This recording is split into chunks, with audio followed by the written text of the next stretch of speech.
them help themselves for whatever period is required, not because the communists may be doing it, not because we seek their votes, but because it is right.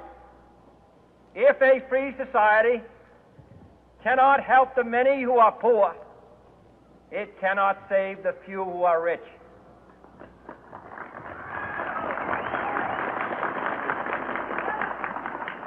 To our sister republics south of our border, we offer a special pledge to convert our good words into good deeds, in a new alliance for progress, to assist free men and free governments in casting off the chains of poverty. But this peaceful revolution of hope cannot become the prey of hostile powers.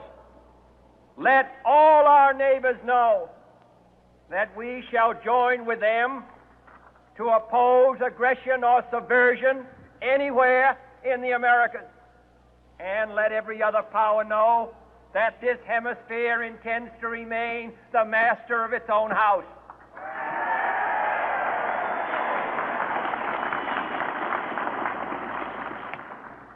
To that World Assembly of Sovereign States, the United Nations, our last best hope, in an age where the instruments of war have far outpaced the instruments of peace, we renew our pledge of support to prevent it from becoming merely a forum for invective, to strengthen its shield of the new and the weak, and to enlarge the area in which its writ may run. Finally, to those nations who would make themselves our adversary, we offer not a pledge, but a request that both sides begin anew the quest for peace. Before the dark powers of destruction, unleashed by science, engulf all humanity in planned or accidental self-destruction, we dare not tempt them with weakness, for only when our arms are sufficient beyond doubt can we be certain beyond doubt that they will never be employed. But neither can two great and powerful groups of nations take comfort from our present course, both sides overburdened by the cost of modern weapons, both rightly alarmed by the steady spread of the deadly atom, yet both racing to alter that uncertain balance of terror that stays the hand of mankind's final war. So let us begin anew, remembering on both sides that civility is not a sign of weakness, and sincerity is always subject to proof. Let us never negotiate out of fear, but let us never fear to negotiate.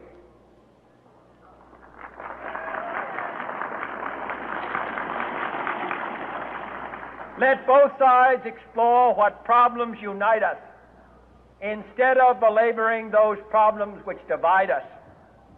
Let both sides, for the first time, formulate serious and precise proposals for the inspection and control of arms, and bring the absolute power to destroy other nations under the absolute control of all nations.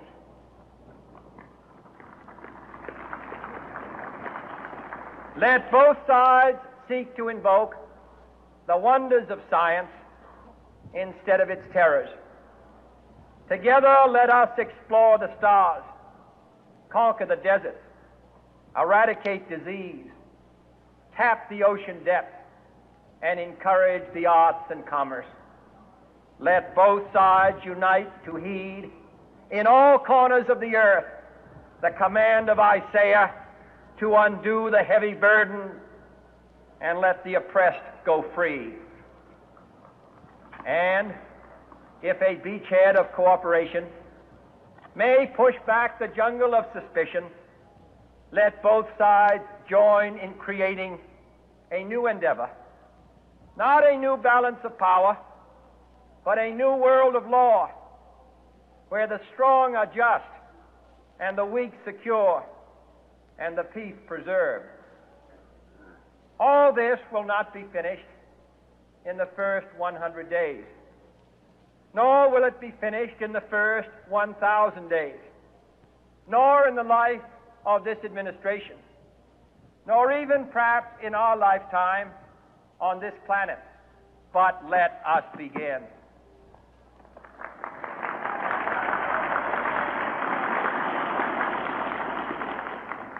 In your hands, my fellow citizens, more than mine, will rest the final success or failure of our course. Since this country was founded, each generation of Americans has been summoned to give testimony to its national loyalty. The graves of young Americans who answered the call to service surround the globe. Now the trumpet summons us again, not as a call to bear arms, though arms we need, not as a call to battle, though in battle we are, but a call to bear the burden of a long twilight struggle, year in and year out, rejoicing in hope, patient in tribulation, a struggle against the common enemies of man, tyranny, poverty, disease, and war itself. Can we forge against these enemies a grand and global alliance, north and south, east and west, that can assure a more fruitful life for all mankind? Will you join in that historic effort?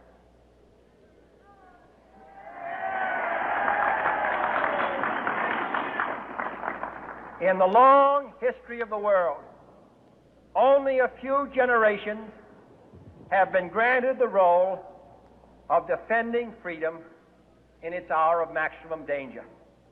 I do not shrink from this responsibility. I welcome it.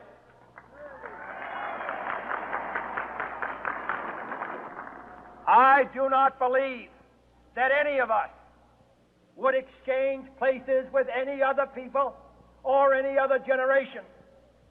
The energy, the faith, the devotion which we bring to this endeavor will light our country and all who serve it. And the glow from that fire can truly light the world.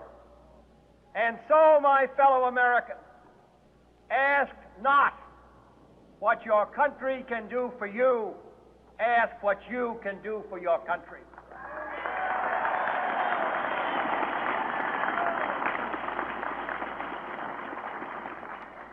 My fellow citizens of the world, ask not what America will do for you, but what together we can do for the freedom of man.